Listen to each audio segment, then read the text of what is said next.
നമ്മൾ ഈശോയെ നമ്മുടെ ഇടയിലേക്ക് സ്വീകരിക്കാൻ പോകുന്ന സമയമാണ്. മുട്ടുകുത്തിയോ എഴുന്നേറ്റ് നിന്നോ നിങ്ങൾക്ക് പറ്റുന്ന രീതിയിൽ നമുക്കിപ്പോൾ പ്രാർത്ഥനാപൂർവ്വം ഈശോയെ നമ്മുടെ ഇടയിലേക്ക് സ്വീകരിക്കാം.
രൂപവും ഭാവവും എന്നിലാകട്ടെ,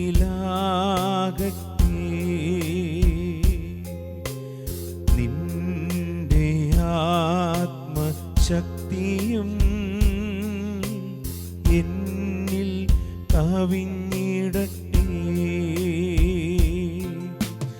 ആദ്യനും അന്ത്യനും നീ മാത്രമേശുവേ.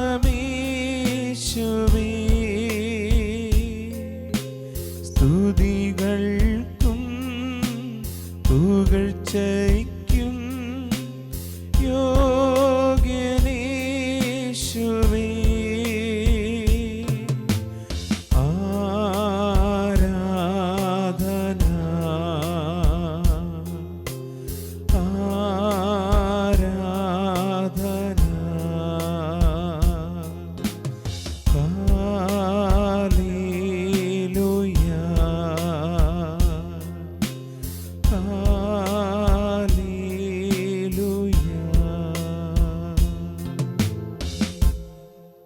പരിശുദ്ധ പരമ ദിവ്യകാരുണ്യത്തിന് എന്നേരവും ആരാധനയും സ്തുതിയും പുകഴ്ചയും ഉണ്ടായിരിക്കട്ടെ. ഈശോയിൽ പ്രിയപ്പെട്ടവരെ, നമ്മൾ പല സ്ഥലങ്ങളിലായിരിക്കാം, പക്ഷെ നമ്മൾ ദിവ്യകാരുണ്യത്തെ നോക്കിയിരുന്ന് പ്രാർത്ഥിക്കുന്ന വലിയൊരു സമയമാണ്. മഹനീയമായ സമയം, സ്വർഗീയ സമയം, ദൈവം ഇറങ്ങി പ്രവർത്തിക്കുന്ന സമയം. ദിവ്യകാരുണ്യത്തിലേക്ക് നമ്മുടെ മുഴുവൻ ശ്രദ്ധയും നമുക്ക് കൊണ്ടുവരാം. സ്നേഹത്തോടെ, ഹൃദയത്തിൽ സ്നേഹം നിറച്ച് ദിവ്യകാരുണ്യത്തിലേക്ക് നോക്കിയിരിക്കുന്നത് തന്നെ വലിയൊരു ആരാധനയാണ്, വലിയൊരു പ്രാർത്ഥനയാണ്. നമ്മുടെ ക്രിസ്തീയ ജീവിതം ആരാധന കേന്ദ്രീകൃതമായിട്ടുള്ള ഒരു ജീവിതമായി മാറേണ്ടതാണ്. അതിലേക്ക് നമ്മുടെ ചിന്തകൾ ഉയർത്തുന്ന ഒരു വചനഭാഗം നമുക്കിപ്പോൾ ശ്രവിക്കാം. സങ്കീർത്തനം 27 1 മുതൽ 4 വരെയുള്ള വചനഭാഗം. സങ്കീർത്തനം 27 1 മുതൽ 4 വരെ. കർത്താവ് എൻ്റെ പ്രകാശവും രക്ഷയുമാണ്, ഞാൻ ആരെ ഭയപ്പെടണം? കർത്താവ് എൻ്റെ ജീവിതത്തിന് കോട്ടയാണ്, ഞാൻ ആരെ പേടിക്കണം? എതിരാളികളും ശത്രുക്കളുമായ ദുർവൃത്തർ ദുരാരോപണങ്ങളുമായി എന്നെ ആക്രമിക്കുമ്പോൾ അവർ തന്നെ കാലിടറി വീഴും. ഒരു സൈന്യം തന്നെ എനിക്കെതിരെ പാളയമടിച്ചാലും എൻ്റെ ഹൃദയം ഭയമറിയുകയില്ല. എനിക്കെതിരെ യുദ്ധമുണ്ടായാലും ഞാൻ ആത്മധൈര്യം വെടിയുകയില്ല. 4-ാമത്തെ വചനം പ്രത്യേകം നമുക്ക് ശ്രവിക്കാം. ഒരു കാര്യം ഞാൻ കർത്താവിനോട് അപേക്ഷിക്കുന്നു, ഒരു കാര്യം മാത്രം ഞാൻ തേടുന്നു, കർത്താവിൻ്റെ മാധുര്യം ആസ്വദിക്കാനും കർത്താവിൻ്റെ ആലയത്തിൽ അവിടുത്തെ ഹിതം ആരായാനും വേണ്ടി ജീവിതകാലം മുഴുവൻ അവിടുത്തെ ആലയത്തിൽ വസിക്കാൻ തന്നെ. ഈശോയിൽ പ്രിയപ്പെട്ടവരെ, ദിവ്യകാരുണ്യത്തിൻ്റെ മുമ്പിൽ നമ്മൾ വസിക്കുന്ന സമയം ഈശോയിൽ വസിക്കുന്ന സമയമാണ്, ആലയത്തിൽ വസിക്കുന്ന സമയമാണ്, ദൈവസാന്നിധ്യത്തിൽ നമ്മൾ വസിക്കുന്ന സമയമാണ്. ആ ബോധ്യത്തോടെ ആയിരിക്കട്ടെ നമ്മൾ ഈ സമയം ദിവ്യകാരുണ്യനാഥനോടൊപ്പം ചിലവഴിക്കുന്നത്. നമുക്ക് കിട്ടാവുന്ന ഏറ്റവും വലിയ സൗഭാഗ്യമാണ് ദിവ്യകാരുണ്യനാഥനോട് ചേർന്നിരിക്കുക. നമ്മളൊരുപക്ഷെ ലോകത്തിൻ്റെ പല ഭാഗങ്ങളിലായിരിക്കാം, ഒരുപക്ഷെ നമ്മൾ വിശുദ്ധ ബലിയർപ്പണത്തിന് ഒരുങ്ങുന്നവരായിരിക്കാം, ഒരുപക്ഷെ ബലിയർപ്പണം കഴിഞ്ഞ് ആ ബലി ജീവിക്കാൻ നമ്മൾ പരിശ്രമിക്കുന്നവരായിരിക്കാം. നമുക്ക് വളരെ ആവശ്യമായിട്ടുള്ളത് കർത്താവിൻ്റെ ദിവ്യമായ സാന്നിധ്യം എപ്പോഴും അനുഭവിക്കുക എന്നുള്ളതാണ്. നമ്മൾ ദൈവത്തെ ആരാധിക്കുമ്പോൾ, ദൈവത്തെ വിളിച്ച് പ്രാർത്ഥിക്കുമ്പോൾ, ദൈവത്തെങ്കിലേക്ക് നോക്കിയിരിക്കുമ്പോൾ നമുക്ക് ആ സ്നേഹം രുചിച്ചറിയാൻ സാധിക്കും. സങ്കീർത്തകൻ പറഞ്ഞത്, എനിക്ക് മറ്റൊന്നും ആഗ്രഹമില്ല, എൻ്റെ ആഗ്രഹം ആലയത്തിൽ എപ്പോഴും ദൈവസാന്നിധ്യം അനുഭവിച്ച് ജീവിക്കുക, ജീവിതകാലം മുഴുവൻ അപ്രകാരം ജീവിക്കുക. ഈശോയിലേക്കൊന്ന് നോക്ക്, ദിവ്യകാരുണ്യത്തിലേക്കൊന്ന് നോക്ക്, സ്നേഹത്തോടെ നോക്ക്. നമുക്ക് വേണ്ടി ജീവൻ ബലി കഴിച്ചവനാണ് ദിവ്യകാരുണ്യമായി ഈ അൾത്താരയിൽ എഴുന്നള്ളിയിരിക്കുന്നത്. നമ്മളെ സ്നേഹിക്കുന്ന, വ്യവസ്ഥകളില്ലാതെ നമ്മെ സ്നേഹിക്കുന്ന, നമ്മുടെ എല്ലാ പ്രശ്നങ്ങൾക്കും പരിഹാരമായി തീരുന്ന യേശുവാണ് ഈ അൾത്താരയിൽ. ഹൃദയമൊരുക്കാം, മനമൊരുക്കാം, നമ്മുടെ ജീവിതം കർത്താവിന് സമർപ്പിക്കാം. കർത്താവേ, ദിവ്യകാരുണ്യ കേന്ദ്രീകൃത ജീവിതം നയിക്കുവാൻ അങ്ങ് എന്നെയും സഹായിക്കണമെന്ന് ഓരോരുത്തരും വ്യക്തിപരമായിട്ട് പ്രാർത്ഥിക്കട്ടെ. ഈ പ്രാർത്ഥനയോടൊപ്പം നമ്മളിപ്പോൾ നമ്മുടെ ദൈവത്തെ ആരാധിച്ച് ഒരു ഗാനത്തിലൂടെ പ്രാർത്ഥിക്കാൻ പോവുകയാണ്. ഹൃദയത്തുടിപ്പുകളോടെ, ദൈവവിചാരങ്ങളോടെ ഈ ഗാനം ആലപിച്ച് നമ്മൾ പ്രാർത്ഥിക്കുമ്പോൾ ദൈവം നമ്മെ അനുഗ്രഹിക്കും, ദൈവസ്നേഹം നമുക്ക് രുചിച്ചറിയുവാൻ സാധിക്കും. ആ ബോധ്യത്തോടെ നമുക്ക് ഈ ഗാനത്തിൻ്റെ ഭാഗമായി തീരാം.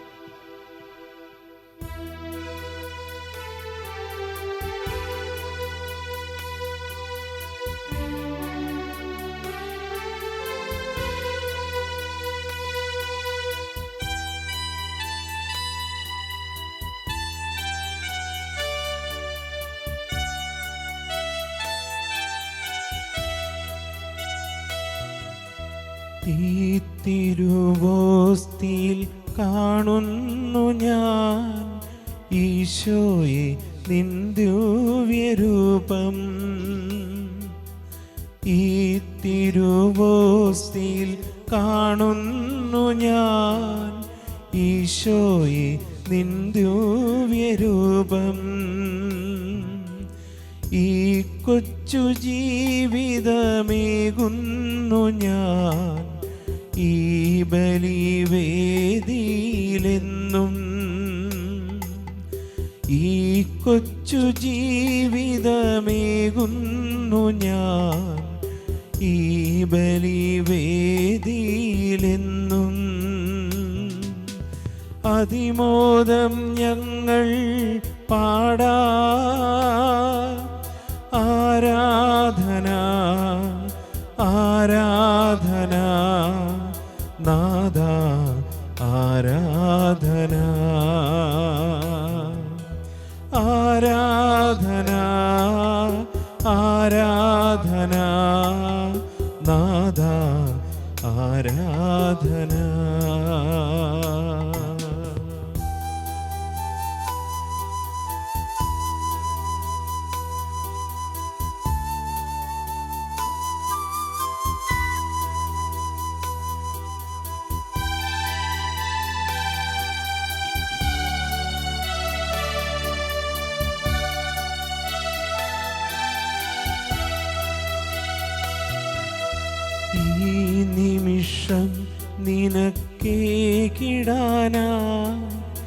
എൻ കയ്യിലില്ലൊന്നും നാഥാ.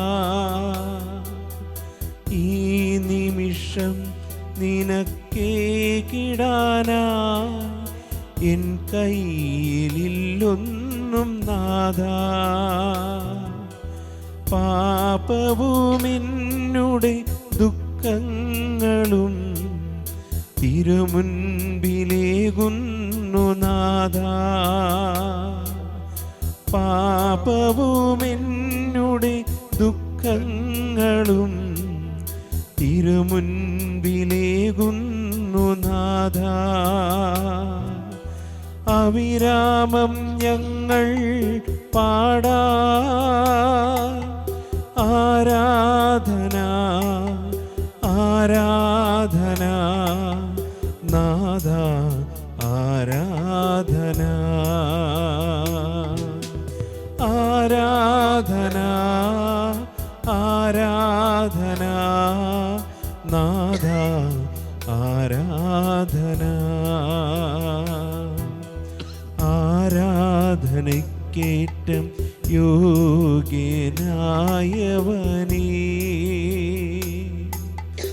അനശ്വരനായ തമ്പുരാനേ, അങ്ങേ സന്നിധിയിൽ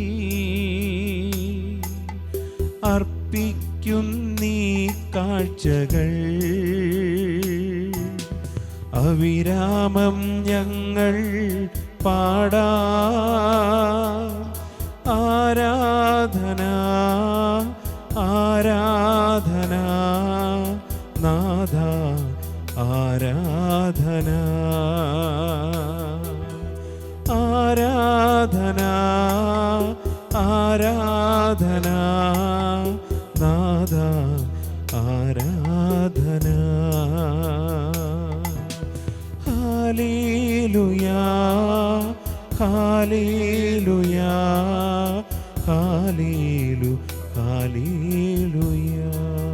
നമ്മെ സ്നേഹിക്കുന്ന സ്നേഹം തന്നെയായി ദൈവം നമ്മുടെ മുമ്പിൽ എഴുന്നള്ളിയിരിക്കുന്ന സമയമാണ്. അല്പസമയം മാലാഖ വൃന്ദങ്ങളോട് ചേർന്ന് ആ ദൈവത്തെ നമുക്കൊന്ന് സ്തുതിച്ച് മഹത്വപ്പെടുത്താം.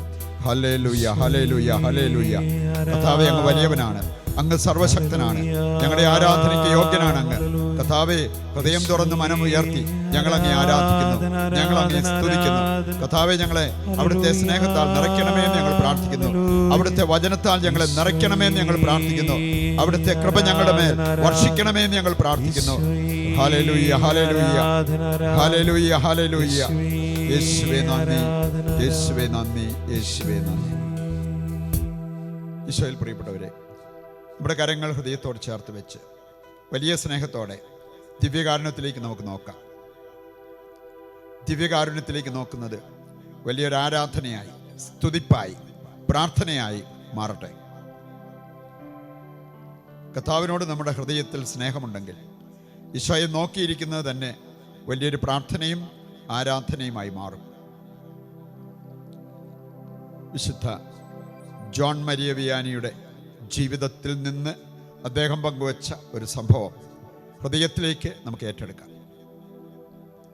ആഴ്സിലെ ഒരു കൊച്ചു പള്ളിയിൽ അദ്ദേഹം നിയമിക്കപ്പെട്ടു. അവഗണിക്കപ്പെട്ട ഒരു ദേവാലയം. ആരും തന്നെ ബലിയർപ്പണത്തിനോ കുമ്പസാരത്തിനോ പ്രാർത്ഥനയ്ക്കോ വരാതിരുന്ന ഒരാലയം. അദ്ദേഹം അവിടെ ചാർജ് എടുത്ത് ആ ദേവാലയം ക്ലീൻ ചെയ്ത് അതിരാവിലെ എഴുന്നേറ്റ് ദീർഘനേരം പ്രാർത്ഥിച്ച് അതിനുശേഷം ബലിയർപ്പിക്കുവാൻ അദ്ദേഹം തയ്യാറായി. ആദ്യമൊന്നും ആരുമില്ലായിരുന്നു. പക്ഷേ സാവധാനം ആളുകൾ വന്നു തുടങ്ങി. യേശുവും മാതാവും നിരവധി ആളുകളെ ആലയത്തിലേക്ക് നയിച്ചു എന്നാണ് പറയപ്പെടുക. അങ്ങനെ അവിടെ ജനസമൂഹമായി മാറി. ഈ ആലയത്തിൽ വന്ന് പ്രാർത്ഥിക്കുന്ന ഒരു സഹോദരനെ ജോൺ മരിയ വിയാനി പ്രത്യേകം ശ്രദ്ധിച്ചു. റെഗുലറായിട്ട് എല്ലാ ദിവസവും തന്നെ പള്ളിയിൽ വന്ന് ദീർഘനേരം പള്ളിയിലിരുന്ന് പ്രാർത്ഥിക്കുന്ന അദ്ദേഹത്തെ ശ്രദ്ധിക്കുകയുണ്ടായി. ഒരു ദിവസം ജോൺ മരിയ വിയാനി അദ്ദേഹത്തോട് ചോദിക്കുകയുണ്ടായി, താങ്കൾ എങ്ങനെയാണ് പ്രാർത്ഥിക്കുന്നത്? നല്ല പ്രാർത്ഥനാനുഭവമുള്ള വ്യക്തിയാണെന്ന് എനിക്കറിയാം. താങ്കൾ എങ്ങനെയാണ് പ്രാർത്ഥിക്കുന്നത്? അതിന് മറുപടിയായിട്ട് അൽമേനി പറഞ്ഞത് ഈ വൈദികൻ്റെ പോലും കണ്ണു തുറന്നു എന്നാണ് പറഞ്ഞിരിക്കുന്നത്. അദ്ദേഹം പറഞ്ഞു, അച്ഛാ, ഞാൻ ഈ ഇടവകയിൽപ്പെട്ട ഒരാളാണ്. ഞാൻ വിവാഹിതനാണ്. എനിക്ക് ഭാര്യയും 2 മക്കളുമുണ്ട്. എൻ്റെ ഭാര്യ കിടപ്പ് രോഗിയാണ്. അപ്പം അതുകൊണ്ട് എൻ്റെ 2 മക്കൾക്കും ഞാൻ തന്നെയാണ് അപ്പനും അമ്മയും. അപ്പനും അമ്മയും അവർക്ക് ചെയ്തു കൊടുക്കേണ്ട കാര്യങ്ങളെല്ലാം ഞാൻ തന്നെ ചെയ്തു കൊടുക്കണം. ഞാനത് സന്തോഷത്തോടെ ചെയ്യുന്നു. രാവിലെ എഴുന്നേറ്റാൽ കുട്ടികളുടെ കാര്യം നോക്കും. അവരെ സ്കൂളിൽ പോകാൻ റെഡിയാക്കും, അവർക്ക് ഭക്ഷണം കൊടുക്കും, അവരുടെ കാര്യങ്ങളെല്ലാം ചെയ്യും. അവരെ സ്കൂളിലേക്ക് വിട്ട് കഴിഞ്ഞാൽ ഞാൻ എൻ്റെ ഭാര്യയുടെ കാര്യങ്ങളെല്ലാം ശ്രദ്ധിക്കും. അവളെ ക്ലീൻ ചെയ്യും, ഭക്ഷണം കൊടുക്കണം, അങ്ങനെ എല്ലാ കാര്യങ്ങളും ഞാൻ ചെയ്ത് ഏതാണ്ട് ഉച്ചയോടടുക്കുമ്പോൾ ഞാൻ എൻ്റെ ശക്തിയെല്ലാം ചോർന്നു പോയ ഒരവസ്ഥയിലാണ്. അത്രമാത്രം ജോലിഭാരം. ആ സമയത്ത് സാധാരണ ഞാൻ ചെയ്യാറുള്ളത് നേരെ ഈ ആലയത്തിലേക്ക് വരും. സക്രാരിയോട് ഏറ്റവും അടുത്തിരിക്കാവുന്ന രീതിയിൽ ഒരു കസേരയിൽ ഞാൻ ഇരിക്കും. എന്നിട്ട് ഞാൻ ആകെ ചെയ്യുന്നത് സക്രാരിയിലേക്ക് സ്നേഹത്തോടെ നോക്കിയിരിക്കും. കാരണം എനിക്കറിയാം, എന്നെ സ്നേഹിക്കുന്ന ഒരു ദൈവം ആ സക്രാരിയിലുണ്ട്. ആ ദൈവം എന്നെ നോക്കിയിരിക്കുകയാണ്. ഞാനും ആ ദൈവത്തെ നോക്കിയിരിക്കും. ഞങ്ങൾ അങ്ങനെ അങ്ങോട്ടും ഇങ്ങോട്ടും നോക്കിയിരിക്കും. കുറേ നേരം കഴിയുമ്പോൾ ഒരു വലിയ ശക്തി എന്നിൽ വന്ന് നിറയുന്ന അനുഭവം എനിക്കുണ്ടാവും. ആ അനുഭവത്തോടെ, സന്തോഷത്തോടെ, ഈ ദൈവിക ഊർജം സ്വീകരിച്ച അനുഭവത്തിൽ ഞാൻ എൻ്റെ ഭവനത്തിലേക്ക് പോകും. ബാക്കി പണികളെല്ലാം ഞാൻ തീർക്കും. പിറ്റേ ദിവസവും ഇതേ ടൈം ടേബിൾ. അതുകൊണ്ടാണ് വളരെ റെഗുലറായിട്ട് ദിവസേന ഈ ദേവാലയത്തിൽ വന്ന് പ്രാർത്ഥിക്കുന്ന അദ്ദേഹത്തെ ജോൺ മരിയ വിയാനി പ്രത്യേകം ശ്രദ്ധിച്ചത്. പ്രിയപ്പെട്ടവരെ, ഇതുപോലൊരു പ്രാർത്ഥനാ ജീവിതം നമുക്കുണ്ടെങ്കിൽ ദൈവശക്തിയുടെ കുറവ് നമുക്ക് എപ്പോഴെങ്കിലും വരുമോ? ഇതുപോലൊരു പ്രാർത്ഥനാ ജീവിതം നമുക്കുണ്ടെങ്കിൽ ദൈവാനുഗ്രഹത്തിൻ്റെ കുറവ് എപ്പോഴെങ്കിലും നമുക്ക് വരുമോ? നമുക്കിതുപോലെ പ്രാർത്ഥിക്കാൻ പഠിക്കാം. ദിവ്യകാരുണ്യ കേന്ദ്രീകൃത ജീവിതമാണ് നമ്മുടെ ജീവിതമെങ്കിൽ ദിവ്യകാരുണ്യനാഥനെ ആരാധിക്കാൻ കിട്ടുന്ന സമയമെല്ലാം നമ്മൾ പ്രയോജനപ്പെടുത്തും. ആലയത്തിലേക്ക് പോകാൻ, സക്രാരിയുടെ മുമ്പിൽ ഇരിക്കാൻ, ഒരു നിത്യാരാധന കപ്പേളയെ സമീപിക്കാൻ അവസരം കിട്ടിയാൽ ഉറപ്പായും അവസരം നമ്മൾ പ്രയോജനപ്പെടുത്തും. അതെല്ലാം ദൈവിക ശക്തി നമ്മിലേക്ക് ഒഴുക്കുന്ന സമയമാണ്. നമുക്ക് ഏതാനും നിമിഷങ്ങൾ നമ്മോട് തന്നെ ചോദിക്കാം, എത്രമാത്രം സ്നേഹം നമുക്ക് ദിവ്യകാരുണ്യത്തോടുണ്ട്, വിശുദ്ധ ബലിയർപ്പണത്തോടുണ്ട്, തിരുസഭയോടുണ്ട്, കൂദാശകളോടുണ്ട്. നമുക്കൊക്കെ നമ്മുടെ നന്മയ്ക്ക് വേണ്ടി ദൈവം ക്രമീകരിച്ച ഇക്കാര്യങ്ങൾ വേണ്ടത്ര ഗൗരവപൂർവ്വം നമ്മൾ എടുക്കാറുണ്ടോ? അതോ നമുക്ക് സൗകര്യമനുസരിച്ചാണോ പള്ളിയിൽ പോക്കും പ്രാർത്ഥനയും കാര്യങ്ങളൊക്കെ? സൗകര്യമുള്ളപ്പോൾ ഞാൻ പോകും, അല്ലാത്തപ്പോൾ പോകില്ല. അങ്ങനെയല്ല. ദൈവത്തോട് നമുക്ക് സ്നേഹം വേണം. അങ്ങനെയുള്ളവർ ഒരാലയത്തെ സമീപിക്കുന്നത് വലിയ ആനന്ദത്തോടു കൂടിയായിരിക്കും. ആലയത്തിൽ ദൈവസാന്നിധ്യത്തിൽ ഇരിക്കുന്നത്, ബലിയർപ്പണത്തിലൂടെ കടന്നു പോകുന്നത് വലിയ സന്തോഷത്തോടും ആനന്ദത്തോടും സ്നേഹത്തോടും കൂടിയായിരിക്കും. അപ്രകാരമൊക്കെ നമുക്ക് പ്രാർത്ഥിക്കാൻ പറ്റാതെ പോയ നിമിഷങ്ങൾ, ബലിയർപ്പിക്കാൻ പറ്റാതെ പോയ നിമിഷങ്ങൾ, വേണ്ടത്ര ഒരുങ്ങി ബലിയർപ്പിക്കാതിരുന്ന നിമിഷങ്ങൾ, അവയ്ക്കെല്ലാം മാപ്പ് ചോദിക്കാം. കരങ്ങൾ ഹൃദയത്തോട് ചേർത്ത് വെച്ച്, ശിരസ് നമിച്ച്, നമ്മുടെ തെറ്റുകൾക്കും വീഴ്ചകൾക്കും ദൈവത്തോട് മാപ്പ് ചോദിക്കാം. കർത്താവേ, അവിടുന്ന് എന്നെ കഴുകണമേ, വിശുദ്ധീകരിക്കണമേ. കർത്താവേ, പ്രാർത്ഥിക്കുവാനും അങ്ങയെ ആരാധിക്കുവാനും ബലിയർപ്പിക്കുവാനും അങ്ങയുടെ നാമത്തിൽ വിശിഷ്ടമായി ശുശ്രൂഷകൾ ചെയ്യുവാനും എന്നെ ഒരുക്കണമേ, എന്നെ സഹായിക്കണമേ. എൻ്റെ പാപക്കറകളെല്ലാം കഴുകി എന്നെ ശുദ്ധിയുള്ള വ്യക്തിയാക്കണമേ എന്ന് പ്രാർത്ഥിച്ചുകൊണ്ട് നമുക്ക് ഈ അനുതാപ ഗാനത്തിൻ്റെയും ഭാഗമായി മാറാം. തവ തിരുസന്നിധി തന്നിൽ നിന്നും തള്ളിക്കളയരുതെന്നേ നീ, പരിപാവനനെ എന്നിൽ നിന്നും തിരികെയെടുക്കരുതെൻ പരനേ. നിർമ്മലമായൊരു ഹൃദയമെന്നിൽ നിർമ്മിച്ചരുളുക നാഥാ. നേരായൊരു നൽ മാനസവും തീർത്തരുൾകെന്നിൽ ദേവാ. അല്പസമയം നിശബ്ദതയിൽ ദിവ്യകാരുണ്യത്തിൻ്റെ മുമ്പിൽ നമുക്കായിരിക്കും. നമ്മളിപ്പോൾ നമ്മുടെ വ്യക്തിപരമായ പാപങ്ങൾ തിരിച്ചറിയാൻ ഒരു പരിശ്രമം നടത്തുന്ന സമയമാണ്.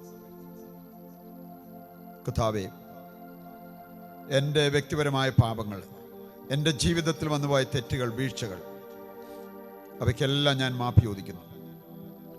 എന്നോട് കരുണയായിരിക്കണമേ എന്ന് പ്രാർത്ഥിക്കാം. ദൈവത്തിൻ്റെ സ്വരം കേൾക്കുവാനും ഹൃദയം കൊണ്ട് ദൈവത്തോട് സംസാരിക്കുവാനുമുള്ള സമയമാണ്. അങ്ങനെയൊരു വ്യക്തിപരമായൊരു സംഭാഷണം ഇപ്പോൾ ദൈവത്തോട് ഓരോരുത്തരും നടത്തട്ടെ.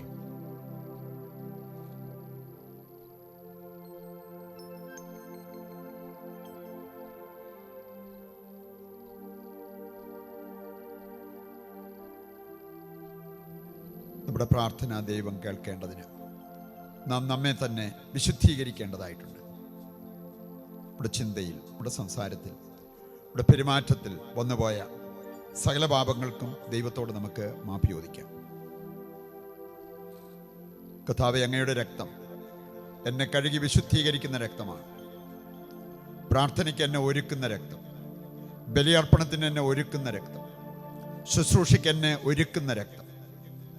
ആ രക്തം കൊണ്ട് എന്നെ കഴുകണമേ, ആ രക്തം കൊണ്ട് എന്നെ പൊതിയണമേ എന്ന് ദൈവത്തോട് പ്രാർത്ഥിക്കുക. ഈശോയുടെ കരങ്ങളിലേക്ക് നമ്മുടെ ജീവിതം വിട്ടുകൊടുക്കുമ്പോൾ ഈശോ നമ്മെ ഏറ്റെടുക്കും. കർത്താവ് നമ്മുടെ കൂടെയുണ്ടെങ്കിൽ, ദിവ്യകാരുണ്യത്തെ നമുക്ക് സ്നേഹിക്കാൻ, പ്രണയിക്കാൻ പറ്റുന്നുണ്ടെങ്കിൽ നമ്മുടെ ജീവിതം സുരക്ഷിതമാകും.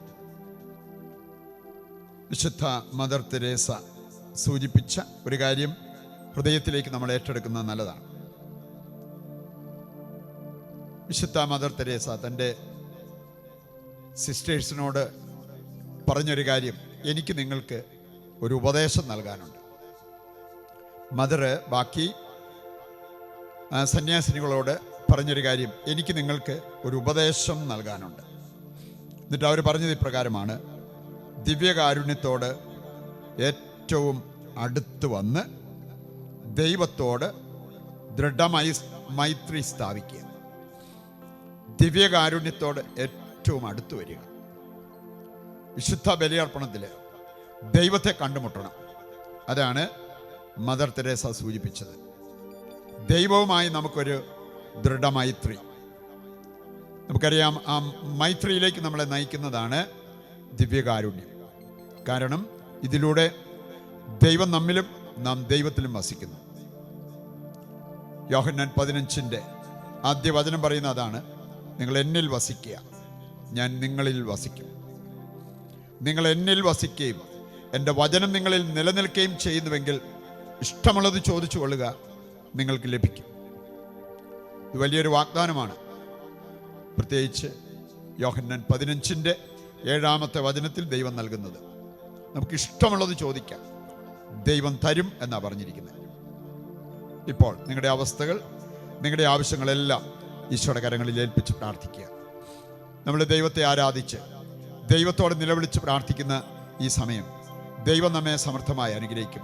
നമുക്ക് വേണ്ടതെല്ലാം ദൈവം നൽകി അനുഗ്രഹിക്കും എന്നുള്ള ആ വിശ്വാസത്തോടും ആ ബോധ്യത്തോടും കൂടെ ഈശോയുടെ കരങ്ങളിലേക്ക് നിങ്ങളെ പൂർണ്ണമായും സമർപ്പിച്ചപ്പോൾ പ്രാർത്ഥിച്ചുകൊണ്ടിരിക്കട്ടെ.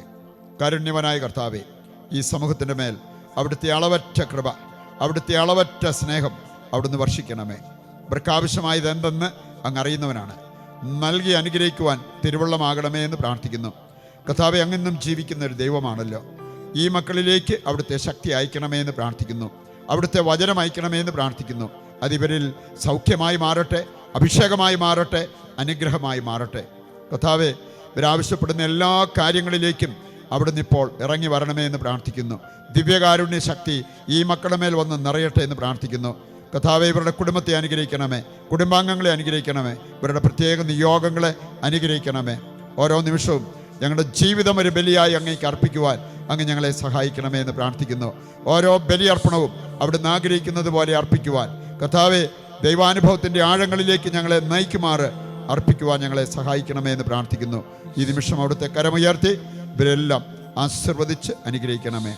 പ്രിയപ്പെട്ടവരെ, കെട്ടുവാനും അഴിക്കുവാനും സുഖപ്പെടുത്തുവാനും കർത്താവ് നൽകിയിരിക്കുന്ന അധികാരത്തിന് കീഴിൽ നിന്നുകൊണ്ട് നിങ്ങളെയും നിങ്ങളുടെ എല്ലാ നിയോഗങ്ങളെയും നിങ്ങളുടെ കുടുംബത്തെയും കുടുംബാംഗങ്ങളെയും ആശീർവദിക്കുകയും അനുഗ്രഹിക്കുകയും ചെയ്യുന്നു. പിതാവിൻ്റെയും പുത്രൻ്റെയും പരിശുദ്ധാത്മാവിൻ്റെയും നാമത്തിൽ ആമേൻ. ശിരസ് നമിച്ച് ദിവ്യകാരുണ്യത്തിൻ്റെ ആശീർവാദം നമുക്കിപ്പോൾ ഏറ്റെടുക്കുകയും ചെയ്യാം.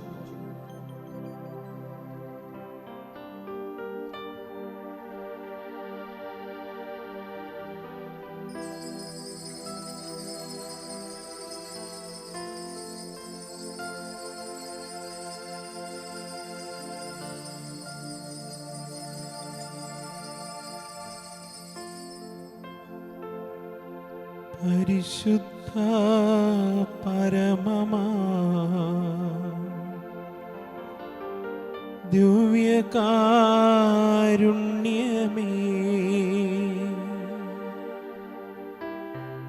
ഇന്നുമെന്നും അങ്ങേക്കാരാധന.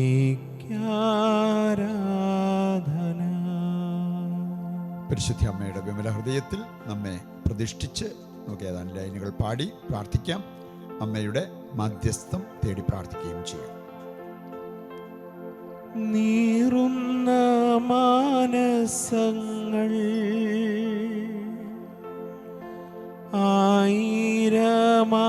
ആയിരമായിരങ്ങൾ